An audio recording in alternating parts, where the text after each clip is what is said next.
കാട്ടിൽ രാധ എന്ന പേരുള്ള ഒരാട് അവളുടെ അമ്മയോടൊപ്പം താമസിച്ചിരുന്നു. ഒരു ദിവസം അവർ രണ്ടുപേരും പുല്ല് മേഞ്ഞുകൊണ്ടിരുന്നപ്പോൾ പെട്ടെന്നൊരു പുള്ളിപ്പുലി അവരുടെ മുന്നിൽ പ്രത്യക്ഷപ്പെട്ടു. രാധേ, രാധേ, നീ പോയി ഒളിച്ചു. ആ സമയത്ത് രാധ ഭയന്നോടിപ്പോയി കുറ്റിക്കാട്ടിൽ ഒളിച്ചിരിക്കുന്നു. എടീ അമ്മ ആടേ, നിന്റെ മോളെ നീ രക്ഷപ്പെടുത്തി. പക്ഷേ നിന്നെ രക്ഷപ്പെടാൻ ഞാൻ സമ്മതിക്കില്ല. പെട്ടെന്ന് തന്നെ ചീറ്റ കാട്ടിലെത്തി രാധയുടെ അമ്മയെ കൊല്ലുന്നു. കുറ്റിക്കാട്ടിന് പിന്നിൽ ഒളിച്ചിരിക്കുന്ന രാധയ്ക്ക് ചീറ്റ അമ്മയെ കൊല്ലുന്നത് നോക്കി നിൽക്കാനേ സാധിച്ചുള്ളൂ. ഇത് കണ്ടിട്ട് അവളുടെ കണ്ണിൽ നിന്നും കണ്ണുനീർ ഒഴുകുന്നുണ്ടായിരുന്നു. ചീറ്റ എന്റെ അമ്മയെ കൊന്നു. ഞാൻ ഇനി മുതൽ ഒരു അനാഥയാണ്. രാധ കരഞ്ഞുകൊണ്ട് തന്റെ ജീവൻ രക്ഷിക്കാൻ വേണ്ടി കാട്ടിലേക്ക് ഓടിപ്പോയി. പുള്ളിപ്പുലി മാംസ കഷ്ണവുമായി നദീതീരത്തിലേക്ക് നടന്നു നീങ്ങി. ആദ്യം നല്ല ചൂടുള്ള ഇറച്ചി കഴിച്ച് വിശപ്പകറ്റാം, പിന്നെ നല്ല തണുത്ത വെള്ളം കുടിച്ച് എന്റെ ദാഹവും തീർക്കാവുന്നതാണ്. അങ്ങനെ കുറച്ചു സമയത്തിനുള്ളിൽ ചീറ്റ മാംസം തിന്നു തീർത്തു. അതിനുശേഷം നദിയിൽ നിന്ന് തണുത്ത വെള്ളം കുടിക്കാൻ തുടങ്ങി. പെട്ടെന്ന് ചീറ്റിൽ നിന്ന് കറുത്ത പുക ഉയരാൻ തുടങ്ങി.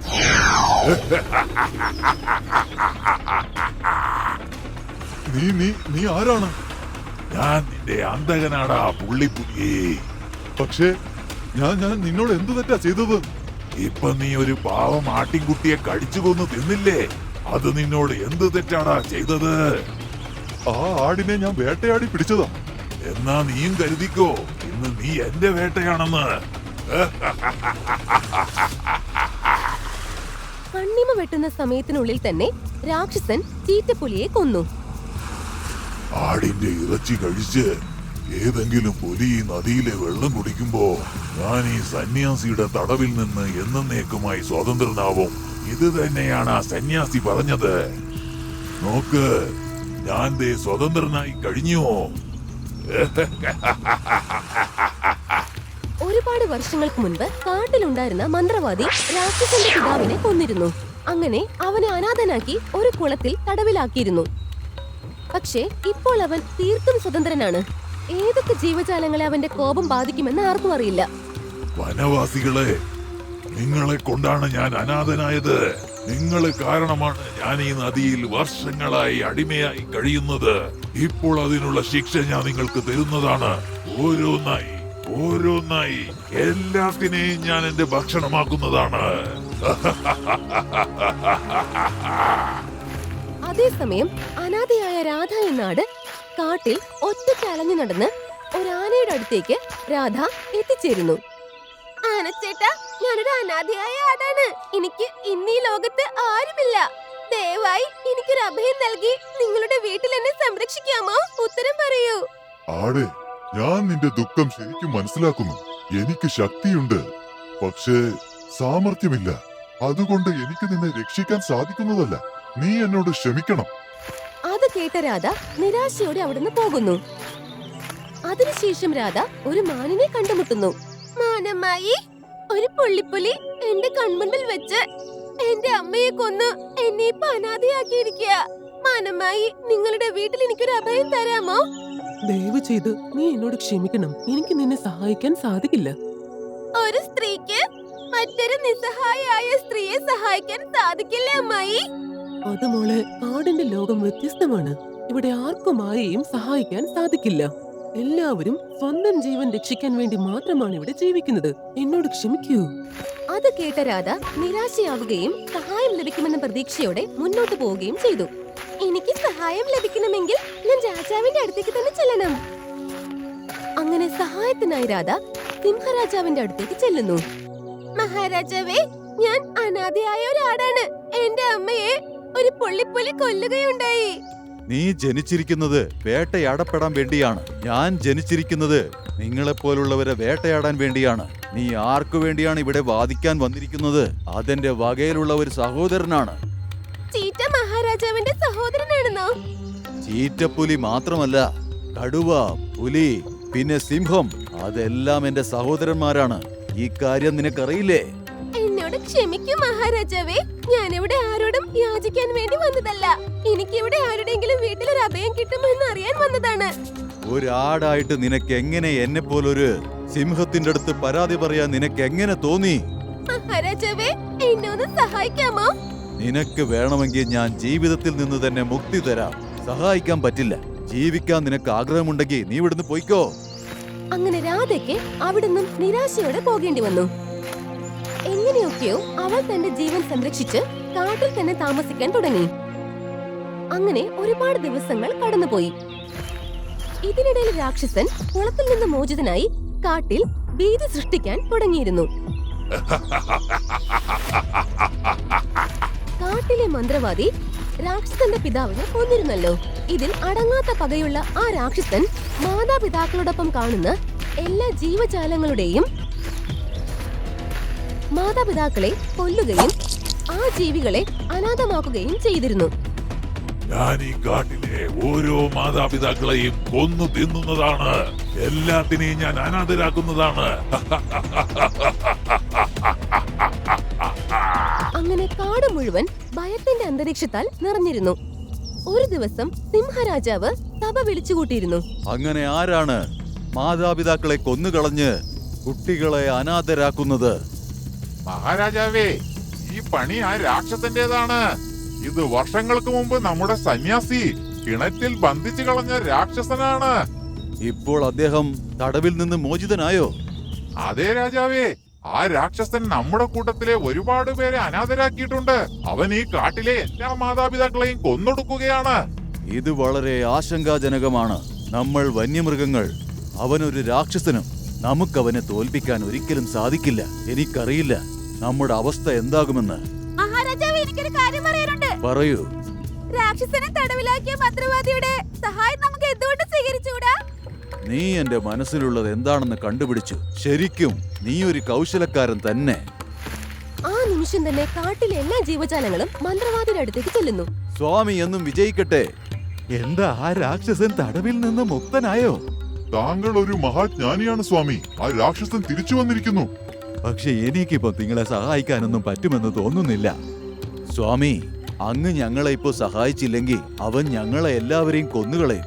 നിന്റെ തീരുമാനവും ഇതുതന്നെയായിരുന്നില്ലേ ഷേർസിംഗ്? അതായത് കരുത്തുള്ളവരുടെ ജീവിതം കൊല്ലാൻ വേണ്ടിയും ദൗർബല്യമുള്ളവരുടെ ജീവിതം മരിക്കാൻ വേണ്ടിയുമാണെന്ന്. അപ്പോൾ കാട്ടിലെ നിയമം ഇതാണെങ്കിൽ നിയമങ്ങൾ നിങ്ങൾ എങ്ങനെ മാറ്റും? രാക്ഷസൻ കരുത്തുള്ളവനാണ്. അയാൾക്ക് പാവങ്ങളെ കൊല്ലാനുള്ള എല്ലാ അധികാരവുമുണ്ട്. എന്റെ മനസ്സിലുള്ള ചിന്ത തെറ്റായിരുന്നു. എന്നോട് ക്ഷമിച്ചാലും സ്വാമി. എന്നിട്ട് അങ്ങ് ഞങ്ങളെ സഹായിച്ചാലും. എനിക്ക് നിന്നെ സഹായിച്ചാൽ കൊള്ളാമെന്നുണ്ട്. പക്ഷേ ഇപ്പോ എന്നെ കൊണ്ട് നിന്നെ സഹായിക്കാനുള്ള നിവൃത്തിയില്ല. അതെന്തുകൊണ്ടാണ് സ്വാമി? ഞങ്ങൾ സന്യാസികളുടെ കൈകളിൽ നിന്ന് ആരെങ്കിലും രക്ഷപ്പെട്ടാൽ ഞങ്ങൾക്ക് വീണ്ടും അവനെ പിടിക്കാനുള്ള ശക്തി ഉണ്ടാവില്ല. പക്ഷെ ഇതിനൊരു പരിഹാരം ഉണ്ടാകണം സ്വാമി. ഇതിനൊരു മാർഗമുണ്ട്. നിങ്ങൾ ഒരു അനാഥയായ ആട്ടിൻകുട്ടിയെ എങ്ങനെയെങ്കിലും കണ്ടെത്തണം. ആ ആട്ടിൻകുട്ടിയുടെ അമ്മയെ ആരെങ്കിലും അവളുടെ മുന്നിൽ വെച്ച് കൊന്നിരിക്കണം. അങ്ങനെയുള്ള ഒരു ആടിനെ എനിക്കറിയാം സ്വാമി. അങ്ങനെയുള്ള ആട്ടിൻകുട്ടി നദിയിൽ ചാടി ജീവൻ ഒടുക്കുകയാണെങ്കിൽ ആ രാക്ഷസൻ സ്വയം തീ പിടിച്ച് മരിക്കുന്നതാണ്. പക്ഷേ ആ ആട് സ്വന്തം ജീവൻ നമുക്കായി തരുമോ സ്വാമി? അതെനിക്കറിയില്ല. ആ അനാഥ ആട്ടിൻകുട്ടിക്ക് നിങ്ങളോടുള്ള സ്നേഹവും പിന്നെ സ്വയം ജീവൻ വെടിയാനുള്ള ത്യാഗ മനസ്സുമുണ്ടെങ്കിൽ രാക്ഷസനെ അഗ്നിക്കിരയാക്കാൻ പറ്റും. പക്ഷെ ഈ കാര്യം ആ ആട് സമ്മതിച്ചില്ലെങ്കിലോ? ആ അനാഥനായ ആട്ടിൻകുട്ടിയെ കൊണ്ട് സമ്മതിപ്പിച്ചേ പറ്റൂ. ഇതല്ലാതെ ആ രാക്ഷസനെ കൊല്ലാൻ വേറെ വഴിയൊന്നും തന്നെയില്ല. ഇത് കേട്ട ശേഷം സിംഹരാജാവും കൂട്ടാളികളും ആ അനാഥയായ ആടിനെ അന്വേഷിച്ച് പുറപ്പെട്ടു. കുറച്ചു സമയത്തിന് ശേഷം അവർ രാധയെ കാണുകയും എല്ലാവരും അവളുടെ അടുത്തേക്ക് ചെല്ലുകയും ചെയ്തു. മഹാരാജാവേ, അങ്ങ് ഇവിടെ എന്താ പ്രത്യേകിച്ച്? എന്തെങ്കിലും പുതിയ വിശേഷമുണ്ടോ? ഇല്ല ആട്ടിൻകുട്ടി, എല്ലാം ഇവിടെ പ്രശ്നമാണ്. ഞങ്ങൾക്ക് നിന്റെ സഹായം ആവശ്യമാണ്. നിനക്ക് വേണമെങ്കിൽ ഞങ്ങളെ സഹായിക്കാം സഹോദരി. റാണിയമ്മേ, ഞാൻ മഹാരാജാവിന്റെയും എല്ലാ ജീവജാലങ്ങളുടെയും അടുത്തേക്ക് സഹായം അഭ്യർത്ഥിക്കാൻ വേണ്ടി പോയിരുന്നു. പക്ഷെ ആ സമയത്ത് ആരും എന്നെ സഹായിച്ചതേയില്ല. അതുകൊണ്ട് തന്നെ എനിക്ക് നിങ്ങളെ സഹായിക്കാനും കഴിയില്ല. എല്ലാ ജീവജാലങ്ങളും അനാഥയായ ആടിനോട് സഹായം അഭ്യർത്ഥിക്കുന്നു. പക്ഷേ ആടത് നിരസിക്കുന്നു. അങ്ങനെ എല്ലാ ജീവജാലങ്ങളും നിരാശയോടെ അവിടെ നിന്ന് പോകാൻ തുടങ്ങുന്നു. ആ സമയത്ത് തന്നെ സ്വാമി അവിടെ പ്രത്യക്ഷപ്പെട്ടു. സ്വാമി, അങ്ങോ? അതേ കുട്ടി, ഇവരെ ഞാൻ തന്നെയാണ് നിന്റെ അടുത്തേക്ക് കൊണ്ടുവന്നത്. സ്വാമി പറയുന്നത് ഞാൻ അവരെ സഹായിക്കണമെന്നാണോ? ലോകത്തെ എല്ലാവരും പരസ്പരം സഹായിക്കുന്നത് നിർത്തിയാൽ ഈ ലോകം തന്നെ അവസാനിക്കുന്നതായിരിക്കും. എനിക്ക് മനസ്സിലായി സ്വാമി. ഈ അപകടകാരികളായ മൃഗങ്ങളിൽ നിന്ന് എന്നെ രക്ഷിക്കാൻ സ്വാമി സഹായിച്ചില്ലായിരുന്നുവെങ്കിൽ ഞാനിന്ന് ജീവിച്ചിരിക്കില്ലായിരുന്നു. അത് വളരെ സത്യമായ ഒരു കാര്യം തന്നെയാണ് സ്വാമി. എന്റെ മനസ്സിലുള്ളത് നീ ഇവരെ സഹായിച്ച് കാട്ടിലെ സൗഹൃദത്തെ നശിക്കാതെ കാത്തു രക്ഷിക്കണമെന്നാണ്. എന്നോട് ക്ഷമിച്ചാലും രാധേ, നീ അന്ന് എന്നോട് ഒരു കാര്യം ആവശ്യപ്പെട്ടപ്പോ എനിക്കത് മനസ്സിലായില്ല. എന്നാൽ ഇപ്പോൾ ആ കാട്ടിലെ രാക്ഷസൻ ഇവിടെയുള്ള മൃഗങ്ങളെയെല്ലാം അനാഥരാക്കിക്കൊണ്ടിരിക്കുകയാണ്. ഇപ്പോഴാണ് എനിക്ക് ശരിക്കും മനസ്സിലായത് അനാഥത്വം എന്ന് പറഞ്ഞാൽ എത്ര വേദനാജനകമാണെന്ന്. രാധമോളെ, ഇനി മുന്നോട്ട് കാട്ടിലെ മൃഗങ്ങളെ അനാഥരാകുന്നതിൽ നിന്ന് സംരക്ഷിക്കാൻ നിനക്ക് മാത്രമേ സാധിക്കൂ. അനാഥയാവുക എന്ന അവസ്ഥയെ കുറിച്ച് എനിക്ക് നന്നായിട്ട് അറിയാം. ഞാൻ നിങ്ങളെ തീർച്ചയായും സഹായിക്കും കൂട്ടുകാരെ. പിന്നെ രാധ എന്ന ആട് എല്ലാ ജീവജാലങ്ങളെയും കൊണ്ട് നദീതീരത്തിലേക്ക് പോകുന്നു. നദിയിലേക്ക് ചാടാൻ അവൾ മുന്നോട്ട് നീങ്ങുമ്പോൾ പെട്ടെന്ന് ഒരു രാക്ഷസൻ അവിടെ പ്രത്യക്ഷപ്പെടുന്നു. ഇത് കണ്ട് അവിടെ എല്ലാവരും പേടിച്ചുപോയി. ആട്ടിൻകുട്ടി, നീ ആ ആട്ടിൻകുട്ടി തന്നെയല്ലേ? മൃഗങ്ങളല്ലേ നിന്നെ ഇങ്ങനെ അനാഥരാക്കിയത്? അതെ അതെ, ഞാൻ തന്നെയാണ് ആ പറഞ്ഞ ആട്. നിന്റെ അമ്മയെ നിന്റെ മുന്നിൽ വെച്ചല്ലേ അവർ കൊന്നത്? എന്നിട്ടും നീ എന്തിനാ ഇവരെ സഹായിക്കാൻ വന്നത്? ഈ ലോകത്തില് എല്ലാവരും പരസ്പരം സഹായിക്കുന്നത് നിർത്തിയാൽ ഈ ലോകം തന്നെ എന്നേക്കുമായി അവസാനിച്ചേക്കും. നീ എന്തിനാ ഈ ജന്തുക്കൾക്ക് വേണ്ടി നിന്റെ ഒരു ജീവിതം വെറുതെ കളയുന്നത്?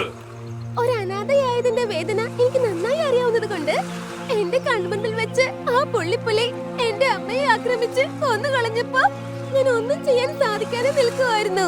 ആ സമയത്ത് എന്റെ അവസ്ഥ എങ്ങനെയായിരുന്നു എന്ന് നിങ്ങൾക്ക് ആർക്കും ഒരിക്കലും ഊഹിക്കാൻ പോലും കഴിയില്ല. മക്കളുടെ മുന്നിൽ വെച്ച് മാതാപിതാക്കൾ കൊല്ലപ്പെടുമ്പോൾ അവരുടെ കണ്ണുകളിലേക്ക് നോക്കിയാൽ അവർ അനുഭവിക്കുന്ന വേദന എനിക്ക് നന്നായി മനസ്സിലാക്കാനാകും. ആ വേദനയെ കുറിച്ച് എനിക്ക് ആരും പറഞ്ഞു തരേണ്ട ആവശ്യമില്ല. രാധയുടെ വാക്കുകൾ കേട്ടു കഴിഞ്ഞപ്പോൾ രാക്ഷസന് മനമാറ്റമുണ്ടായി. അവന്റെ കണ്ണുകളിൽ നിന്ന് കണ്ണുനീർ ഒഴുകി തുടങ്ങി. അനാഥയായ ആട്ടിൻകുട്ടി, നീ ഇന്ന് എന്റെ കണ്ണ് തുറപ്പിച്ചിരിക്കുകയാണ്. ഇനി നീ നിന്റെ ജീവൻ തരേണ്ടതായിട്ടുള്ള യാതൊരു ആവശ്യവുമില്ല. ഇന്നു മുതൽ ഞാൻ സത്യം ചെയ്യുന്നു, ഇനി മുതൽ ഒരു മൃഗത്തെയും ഞാൻ അനാഥനാക്കുന്നതല്ല. സത്യമായിട്ടും? ആ, പ്രതികാരത്തിന്റെ അഗ്നി എന്നെ അന്ധനാക്കിയിരുന്നു. ഇനി മുതൽ ഞാൻ ആർക്കും ഒരു ഉപദ്രവം ഉണ്ടാക്കുന്നതല്ല. ഒരുപാട് നന്ദിയുണ്ട് രാക്ഷസ. സന്തോഷമായിരിക്കൂ, സുഖമായിരിക്കൂ. അങ്ങനെ രാക്ഷസൻ അപ്രത്യക്ഷമായ ഉടനെ സിംഹരാജാവ് കാട്ടിലെ എല്ലാ മൃഗങ്ങളോടും എന്താ പറഞ്ഞെന്നോ? പ്രിയ കൂട്ടുകാരെ, ഇന്ന് ഞാൻ എൻ്റെ കാട്ടിലെ നിയമങ്ങൾ മാറ്റുകയാണ്. ഇന്നു മുതൽ കാട്ടിലെ എത്ര ശക്തനായ മൃഗവും തന്നേക്കാൾ ശക്തി കുറഞ്ഞ ഒരു മൃഗത്തിനെയും ഉപദ്രവിക്കാൻ പാടുള്ളതല്ല. ആരെയും അനാഥരാക്കരുത്. എല്ലാവരും പരസ്പരം സ്നേഹിച്ച് സമാധാനത്തോടുകൂടിയും സന്തോഷത്തോടെയും ജീവിക്കേണ്ടതാണ്. സിംഹരാജാവിന്റെ ഈ പ്രഖ്യാപനം വനവാസികളുടെ ഹൃദയങ്ങളെ സ്പർശിച്ചു. അങ്ങനെ ഇപ്പോൾ കാട് സമാധാനത്തിന്റെ പ്രതീകമായി മാറിയിരിക്കുന്നു. കാട് മുഴുവൻ സന്തോഷത്താൽ നിറഞ്ഞു. നിങ്ങൾക്ക് ഞങ്ങളുടെ ഈ വീഡിയോ ഇഷ്ടമായെങ്കിൽ ദയവായി ഞങ്ങളുടെ ചാനൽ സബ്സ്ക്രൈബ് ചെയ്യുക. പിന്നെ ഈ വീഡിയോ ലൈക്കും ഷെയറും ചെയ്യാൻ മറക്കരുത്. നന്ദി, നമസ്കാരം.